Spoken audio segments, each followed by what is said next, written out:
As we begin our opening meditation, I invite you to close your eyes if that's comfortable for you. Let's do 3 deep fellowship breaths with an audible ah, releasing all of the tension and stress that might be lingering within. Breathing in.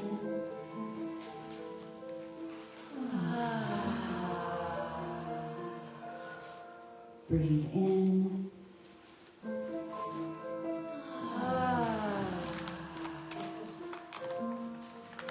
Breathe in.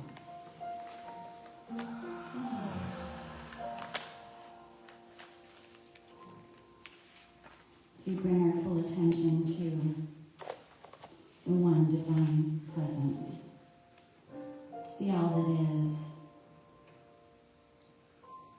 the presence that we live, move, and have our being in. This is such a precious time we have together, a time to remember who we truly are, one with divine love. We are each here on earth at this particular time. We are each here together right now by divine appointment to open our minds and hearts to a larger vision, a bigger spiritual picture of life on this planet. And we ask this loving presence, what are my gifts to give? And what is mine to do? Engaging the impulse of love within, we hold the space for a new story of humanity. New possibilities born of radical love. A love that ignites our imagination, and a love that invites human understanding for the highest and greatest good of all. And together we say, and so it is. Thank you so much. Now we have some wonderful special music from our musician and vocalist today, Reverend Julie Ross.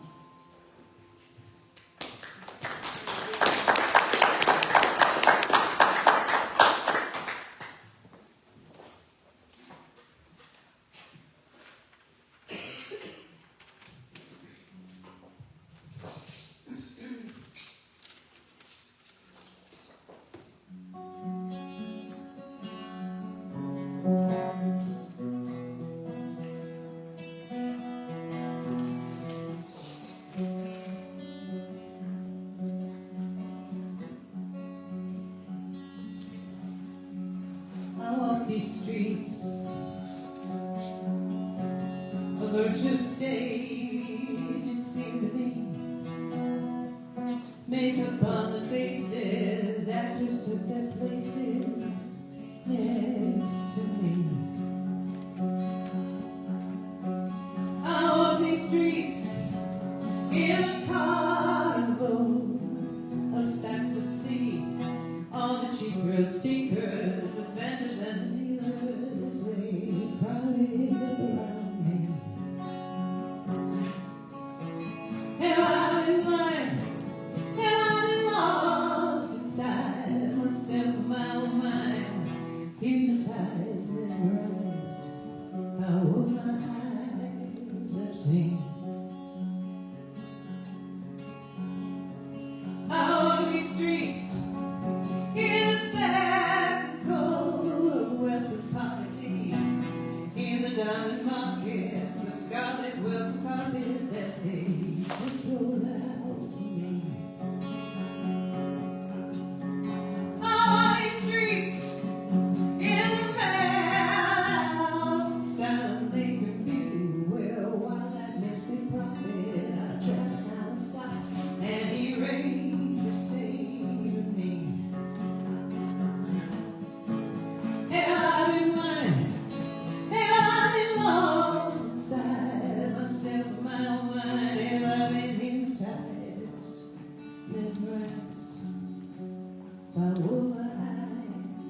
Foul eyes of fun, foul eyes of sin,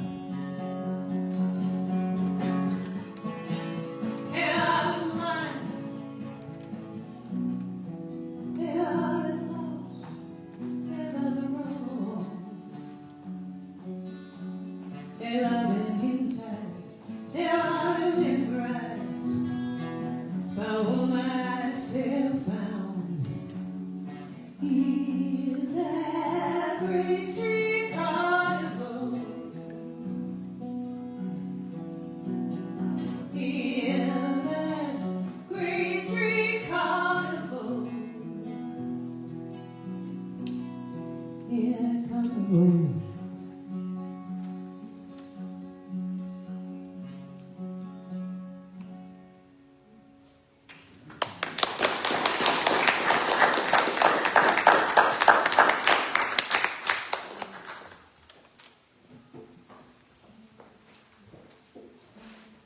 Thank you, Julie, so much.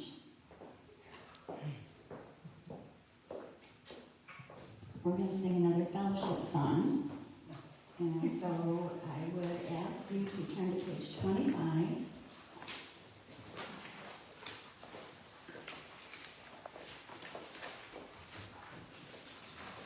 Stand if you're able and sing with us. It's in every one of us.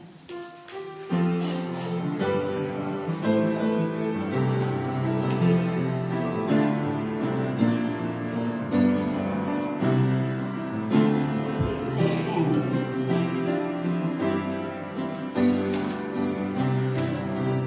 It's in every one of us to be wise. Find your heart, open up both your eyes. We can all know everything without ever knowing why. It's in every one of us, by and by. It's in every one of us to be wise.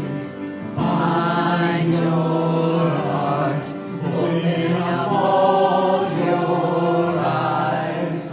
We can all know everything without ever knowing how.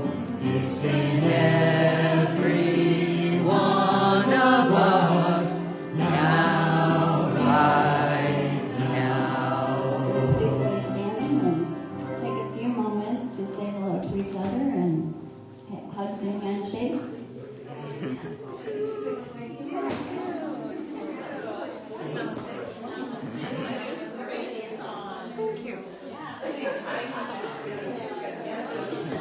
Yay. Ooh, two. So good. Thank you. Yeah, that is the that is my church. Yeah. Oh, you're a hugger? Oh, big namaste. Oh, and you're going to love your hair. So pretty. Thank you.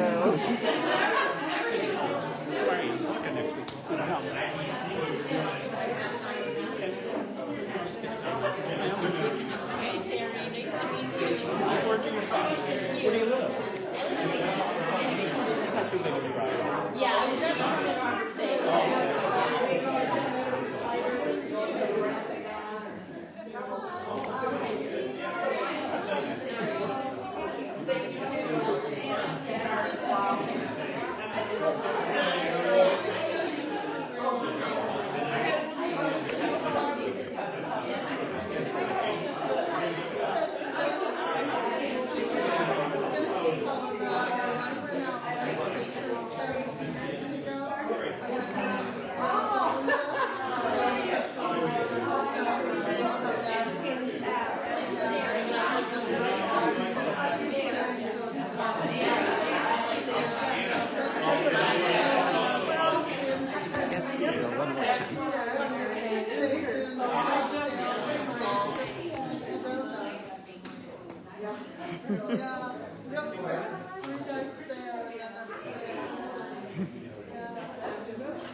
introduce our speaker today. She's new to us, and I want everybody to give her a warm welcome. Her name is Reverend Sari Brown. She is an ordained United Methodist minister, and was a minister in the church for 7 years, I want to say. And she now has left that for a very special project, and I'm going to ask her if she could spend just a few moments talking about that. She's a spiritual speaker, facilitator, and life coach now, along with this special project, and I'd like you to give her all a very, very warm welcome.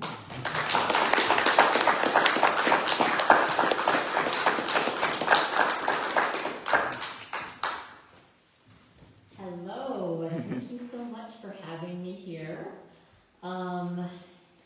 So thanks for the invitation because I love talking about what I do, so I'll try to not talk too much about it, but the very special project that Mary mentioned is the Healing Feast. It is a monthly community experience.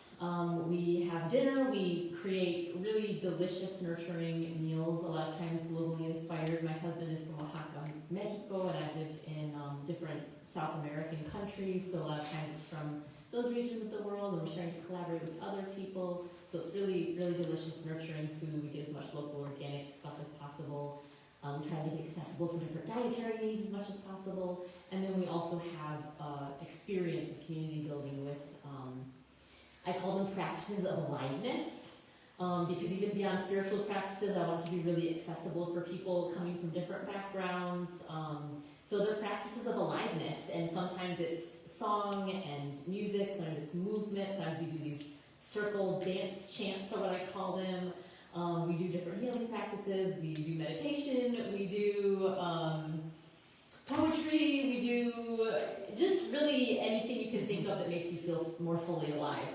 And it's different each time, with a different theme each time, so it's been a really special community that we've been building. This month is the 1-year anniversary. So yes, look up the Healing Feast, and I would love for you to come. We often do them in the Lansing area, but we do travel a little bit. So sometimes they're in Ann Arbor. Next month is in Flint. It's our first time in Flint, so I'm very excited about that. It's on the Day of the Dead. These are one of those for like an ancestral feast. So yeah, look us up, and I would love to share that space with you. And I'm so glad that I'm sharing this space with all of you and finally getting to meet this community. I've heard wonderful things about you from Brett. He's the one. I don't know how I didn't hear about you from other people that are local here, because I've been living in this area for a few years now. But I'm so glad that Brett connected us and got me connected here. So yeah, as Mary mentioned, I am a United Methodist minister. That's the tradition I'm ordained in, and love a lot about my Christian tradition and roots. But I would say that I come most alive when I'm in contexts like this one, where diverse traditions and lineages and perspectives converge. I love that in communities like yours, there really isn't, as far as I can tell, there really isn't controversy about the idea that we are all essentially one with each other and with the sacred, with all life, with God, with however you want to understand that. It's a given then that many paths across the world are valid paths, and we agree on that call to honor diverse expressions of divine truth with love and respect. So I love that that's like the starting point for a community like this one. And part of what I'm going to talk about this message today is that there is a dark side. There's a dark side to everything.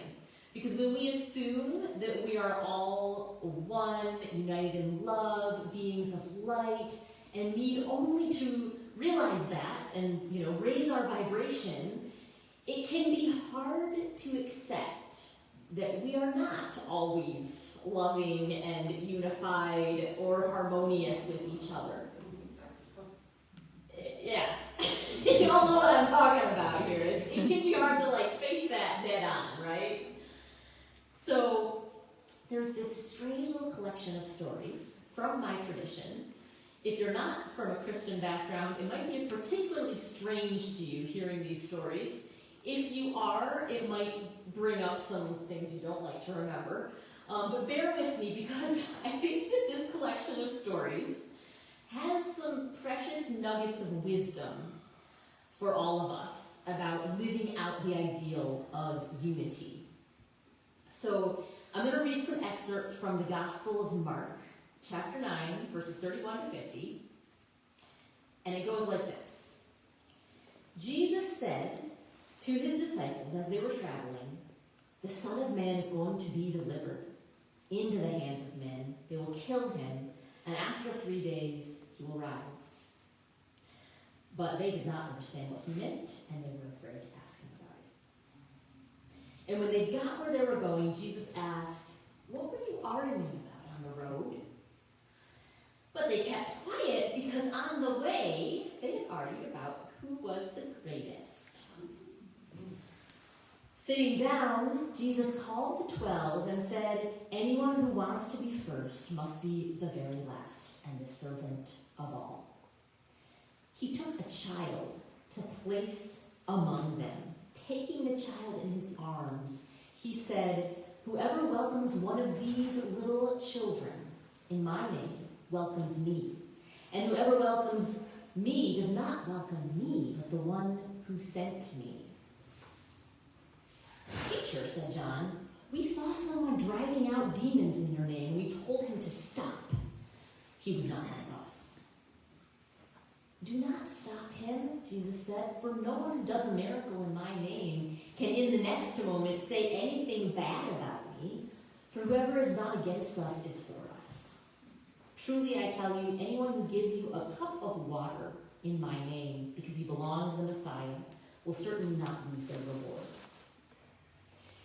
If anyone causes one of these little ones to stumble, it would be better for them if a large millstone were hung around their neck and they were thrown into the sea.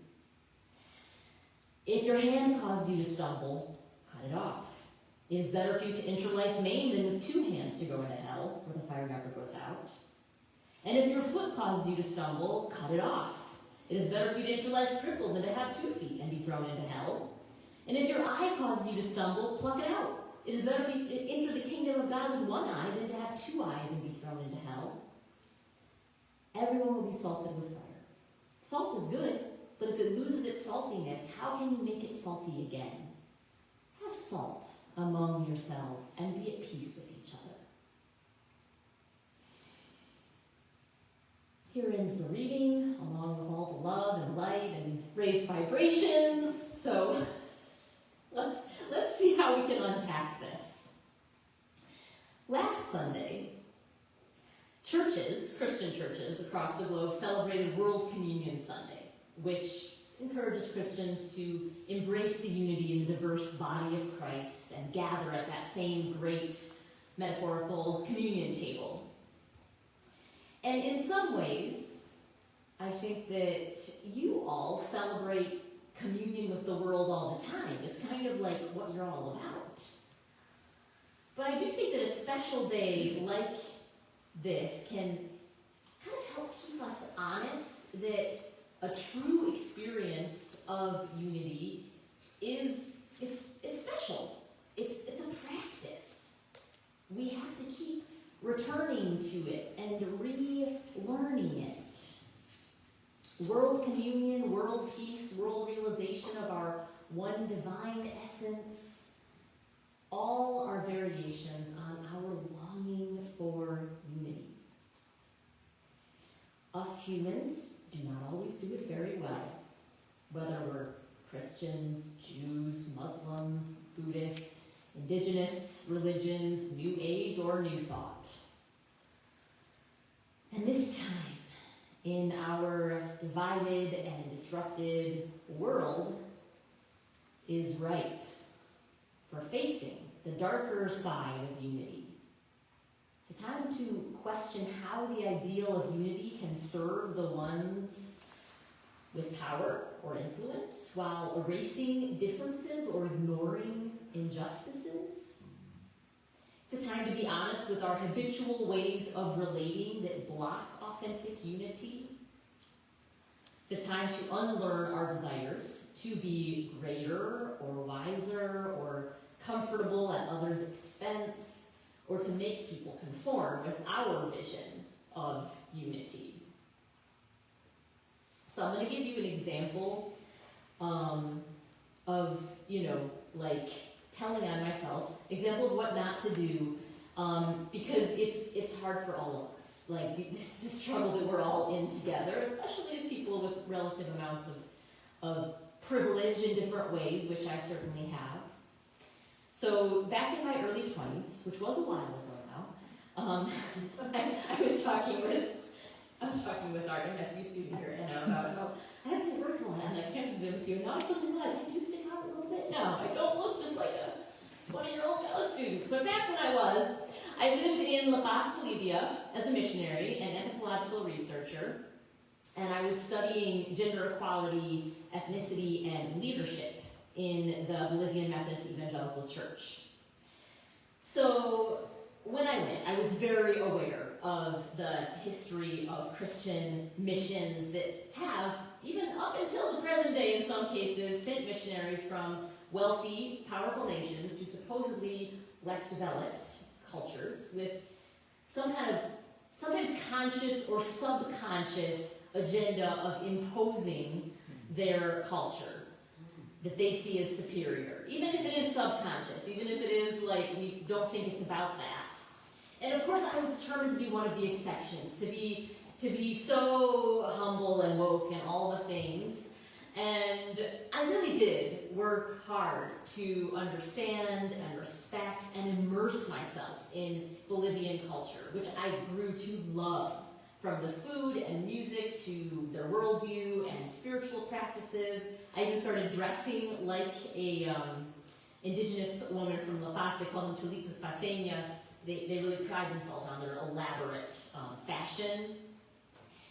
And yet, all my best efforts to be humble and respectful collided with some of my habitual desires to be important and comfortable and right. One spectacular fail happened at a weekly Sunday night worship service at the dorm I lived in, that Methodist college students would come to live there. They were from rural areas and they would go to college in different places. And so we would have these weekly kind of devotional worship services, and during the time, it was never very structured, so we would take turns picking out hymns from this little Bolivian Methodist hymnal, and usually we just had a drum. We would sometimes have other instruments, like a guitar, but we would just always have that drum beat. And the student at the drum that night never had a problem keeping a beat, keeping the steady beat with the Bolivian hymns that often had some, what I thought were pretty complex rhythms.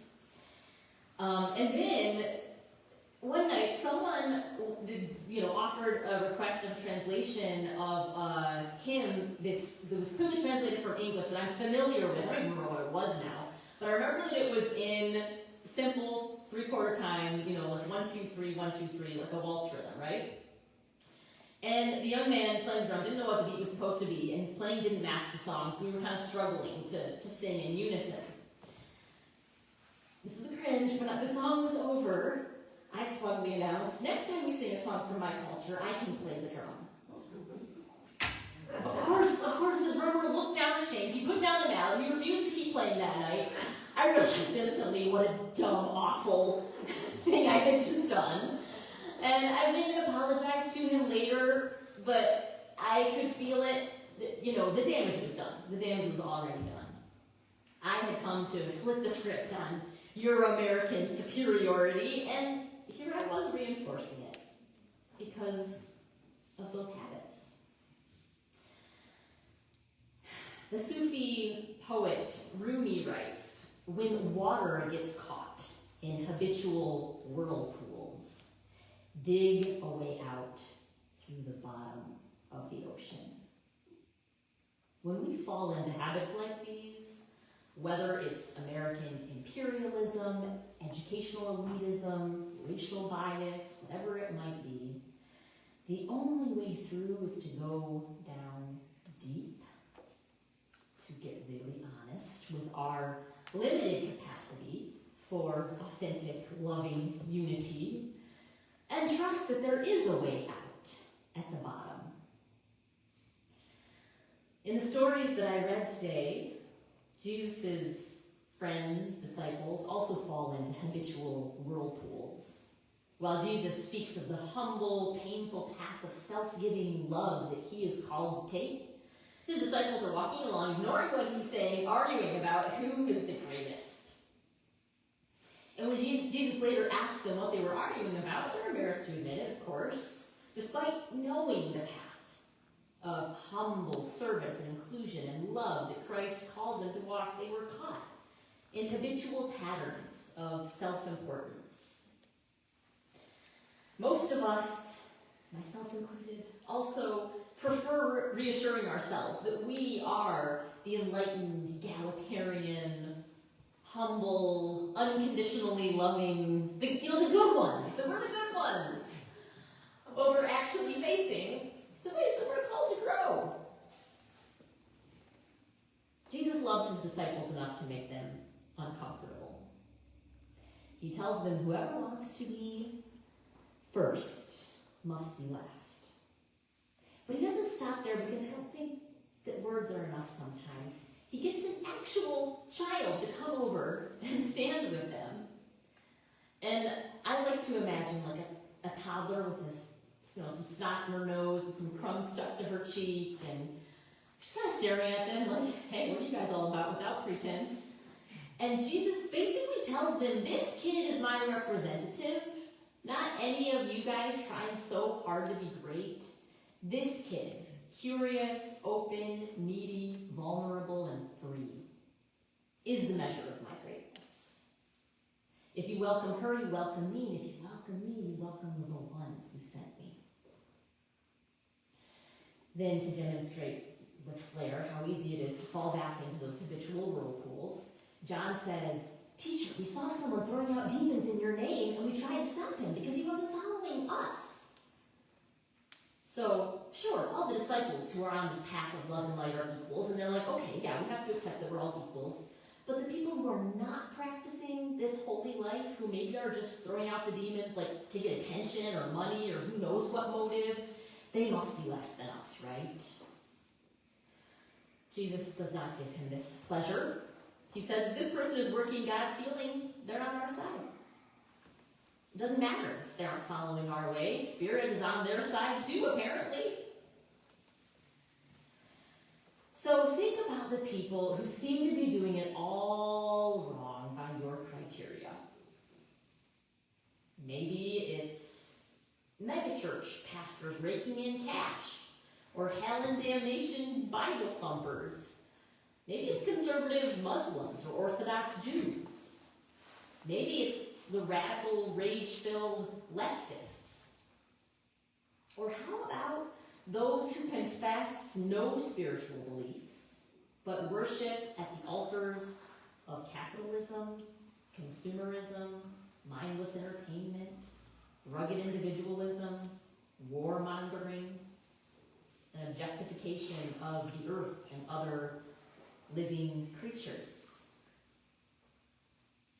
Maybe there is even some folks that are close to you in your life that you're really struggling with. Or maybe it's more these, different groups, these others.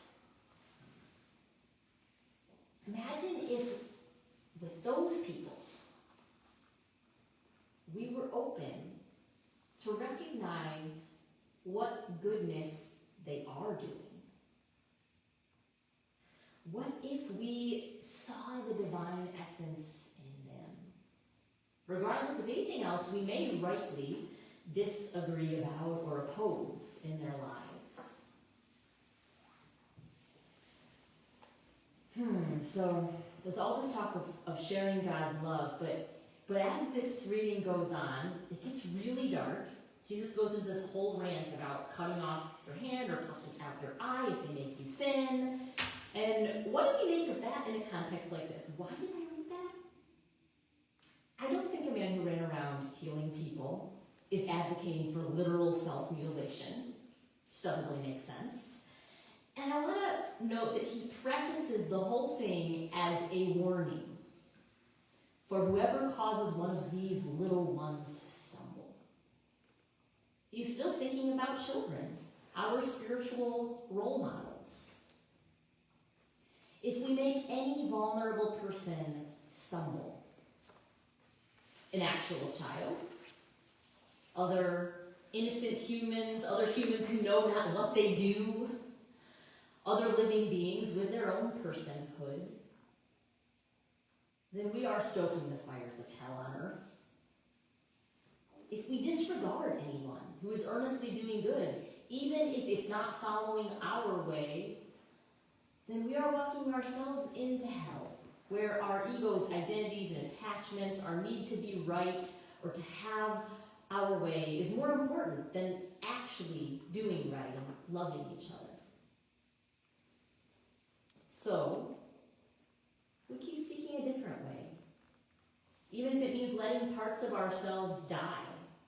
Identity, status, being right, being good, being comfortable, having control over how things unfold. All of that fuel for our ego that we cling to like limbs of our own body, failing to realize that we do not need them to walk into a life of oneness with divine love. Maybe we all do have to be salted with fire so it can burn away what doesn't serve us. The only way out of the habitual whirlpools is to have an equally habitual practice of pausing and interrupting ourselves.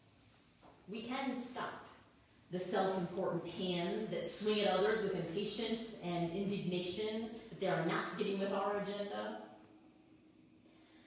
We can still the fearful feet that walk away from uncomfortable relationship building. We can rest the judgmental eyes that see difference as deficiency, or simply do not see other humans, or trees, or plants, or animals, or watersheds as sacred beings in their own right. The practice can be as simple as returning to our breath. The life force that Spirit breathed into the nostrils of the first earth creatures and to each one of us. We can feel with each breath our dependence, the root of our being in the one who gave us birth. May each breath remind us what it means to be a child of divine love.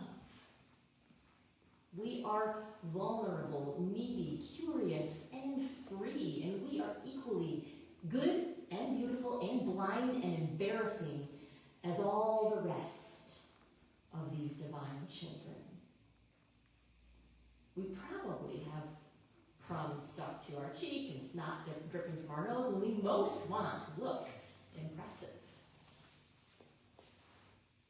We are at our best when we look at others with delightful wonder and gratefully receive, like children, whatever cups of water or juice or crackers or demon casting they might offer. The water that they offer comes from the one fountain of all life, and it might even show us another way out of habitual whirlpools.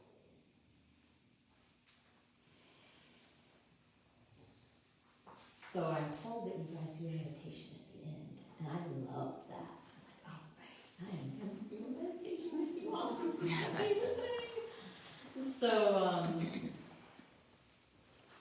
I would like to invite you to join me for a few moments to this practice, this meditative space, and I want to give credit. This meditation comes from Justin Michael Williams, a musician, author, coach, spiritual teacher that I have learned a lot from. So look up Justin Michael Williams. He's on like the Insight Timer app, and he has his webpage and all that stuff. But adopted this from him, and I want to invite you to close your eyes if you haven't already, or just lower them if that feels better. And feel your body in your chair, touching the points of contact of support, touching the ground, even though we're indoors on a floor.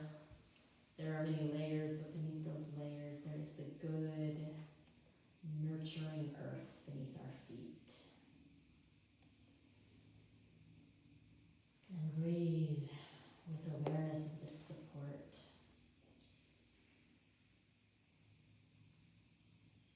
Breathe with gratitude for your lungs, for your heart.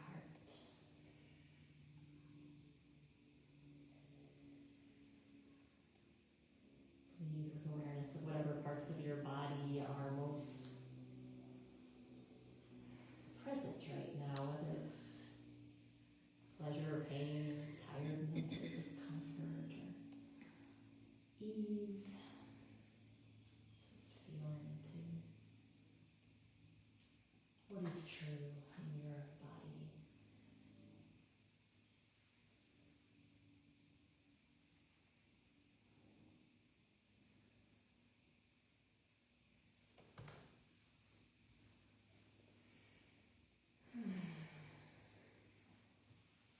And as you sit here, aware of your seat, of the support, I invite you to bring to mind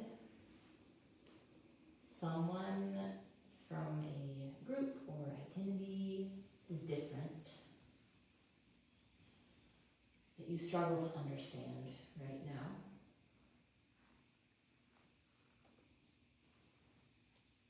And this could be someone that you actually know, or it could be a person that just you're conjuring to represent this group for you, whatever you imagine.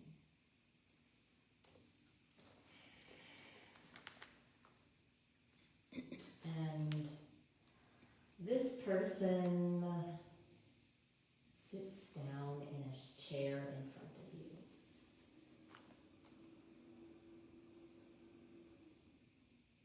And notice how they look,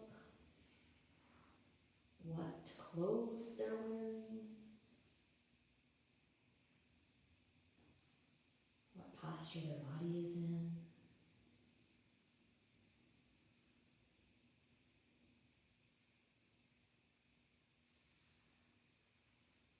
Notice how they look you in the eye. What expression is on their face?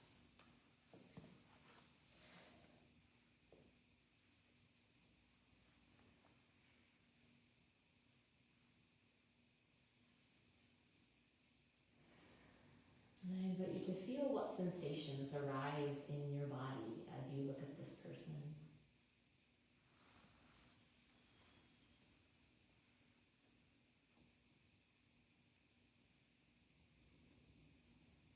To welcome the sensations, even if they're not what you think you should be feeling. You go down that route, but to just welcome them with compassion and understanding for yourself as well.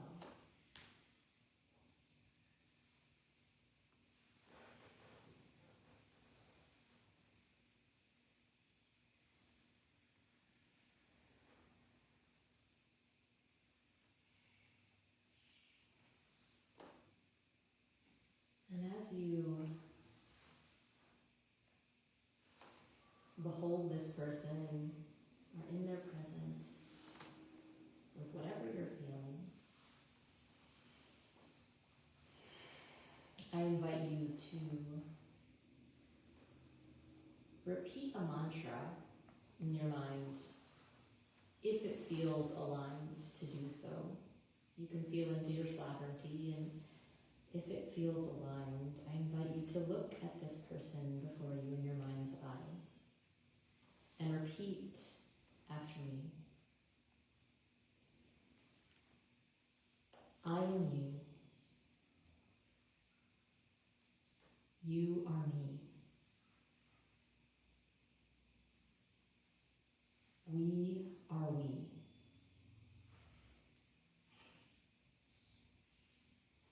I commit to thee.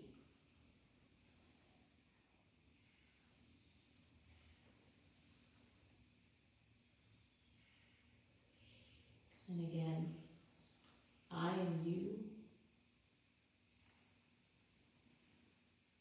You are me.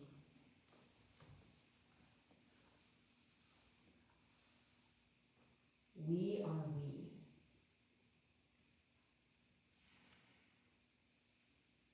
I commit to thee.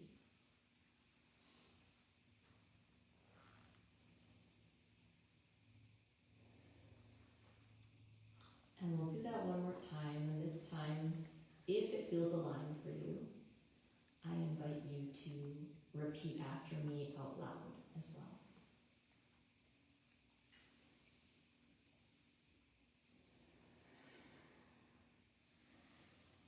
I am you. I am you. You are me. You are me. We are we. We are we. I commit to thee. I commit to thee.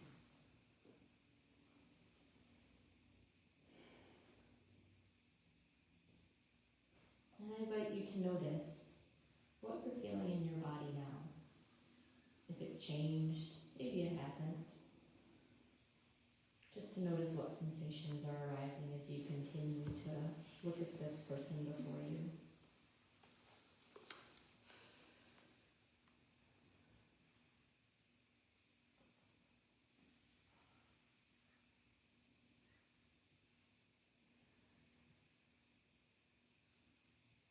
And as you continue to breathe with awareness of self, of other, to breathe into your heart and listen if there is anything arising around what you may be called to commit to going forward from this meditation.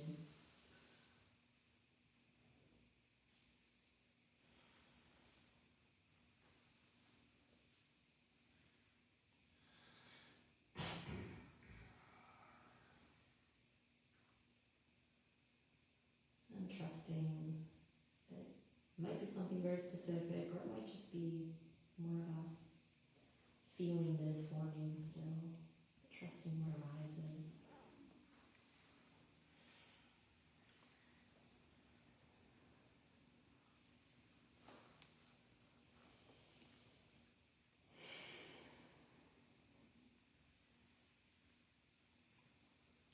I invite you to take a few more breaths of gratitude for yourself, for this other,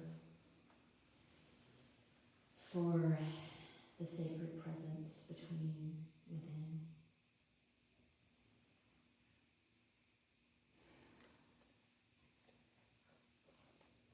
And as we come back to an external focus, I'd like to just close by saying that mantra again together, but you can repeat me so you don't have to remember it for sure. And you can do it with your eyes open and just, you can look around or look wherever you feel like looking. I am you. I am you. You are me. You are me. We are we. We are we. I commit to thee. I commit to thee. Thank you.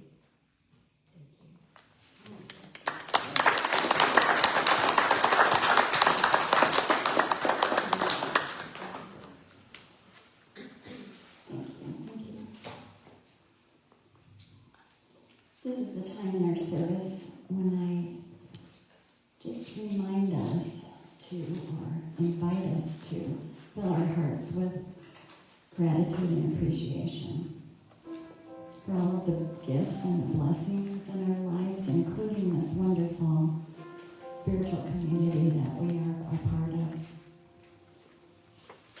And as we do,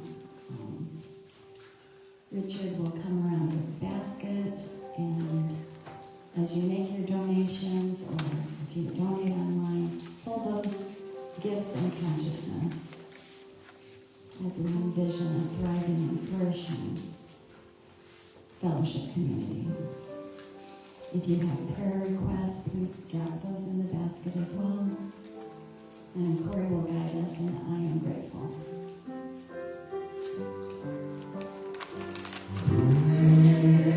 Grateful, I am grateful.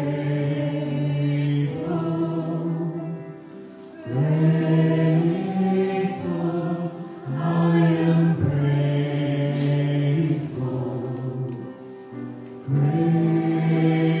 Grateful, I am grateful. Grateful, I am grateful.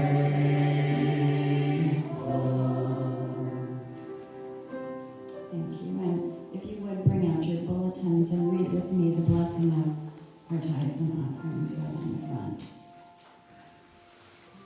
The light of divine love shines eternally, blessing and multiplying our tithes and offerings. I joyously give, knowing I always have enough to share and to spare. Thank you so much. And as we take another moment to go within, close your eyes if that's comfortable, as we bring into our minds and hearts all those who are remembered in the basket today. All of those we hold dear, close to our hearts.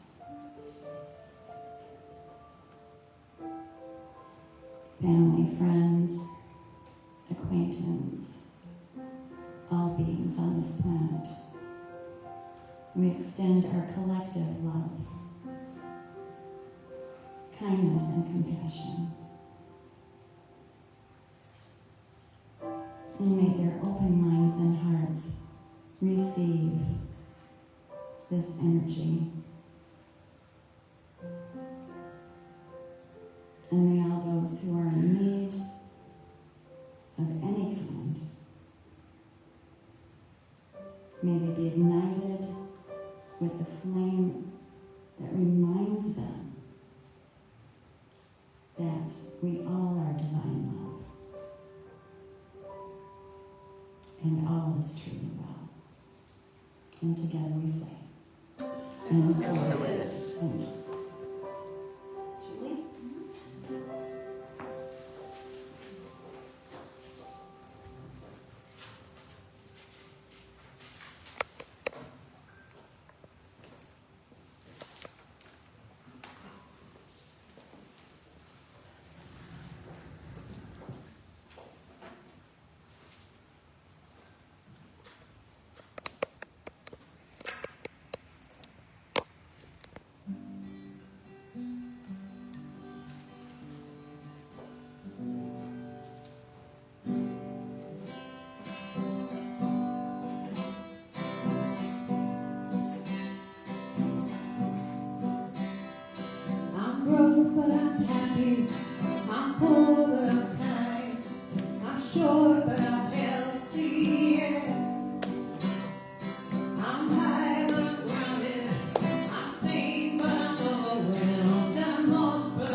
I'm focused, I'm green, but I'm wise.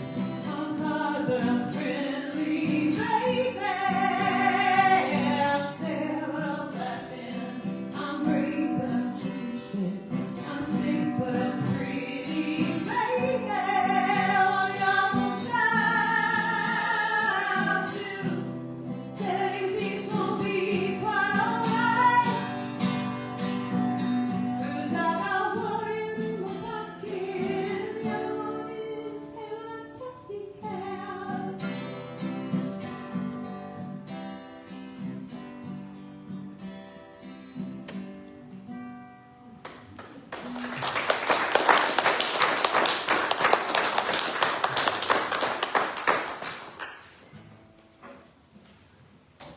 What a great service today. Thank you. Thank you to our Reverend Julie Ross for her beautiful music, to Kelly Rollins, and thank you, Reverend Sari Brown,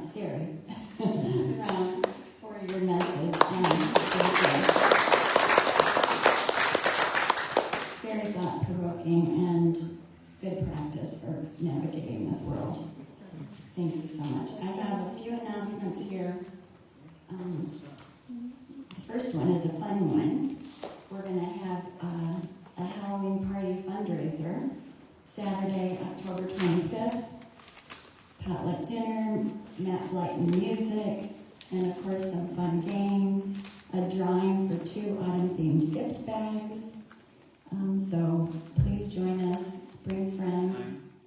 5 p.m. Thank you. Bring friends, and we'll have some fun together. Julie, our Reverend Julie, Healing Movements class here on Monday, yoga. Here on Monday at 4 p.m. We have Death Cafe coming up this Saturday, October 18th at 2 p.m. here in the Red Cedar Friends building. And as you've noticed, there are a lot of things spread around out in the social hall and in the hall. This is a rummage sale that the Quakers are holding to help fund the tiny pantry outside for anyone who may need food. Today's the last day, and I was told that regardless if anything is priced, just give a donation, whatever you feel is fair. And I just want to mention too that next week's speaker is our Richard Lansing, so we'll be here for him next week. So now, if you would, please join us in our peace circle, and we'll say our closing blessing.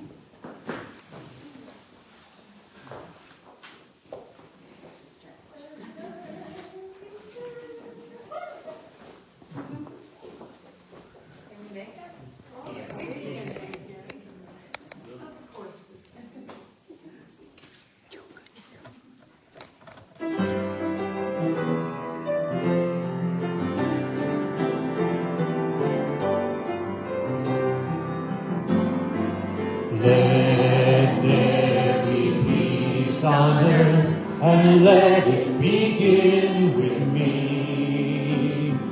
Let there be peace on earth, the peace that was meant to be. With God as creator, family are we. Let us walk with each other in perfect harmony. Let peace begin with me. Let this be the moment now. With every step I take, let this be my joyous vow. To take each moment and live each moment in peace eternally. Let there be peace on earth, and let it begin with me. God surrounds us. The love of God enfolds us. The power of God protects us. The presence of God is within us. Wherever we are, God is, and all is well. That's the truth.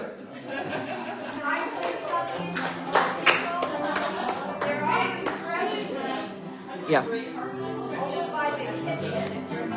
Usually have ears, like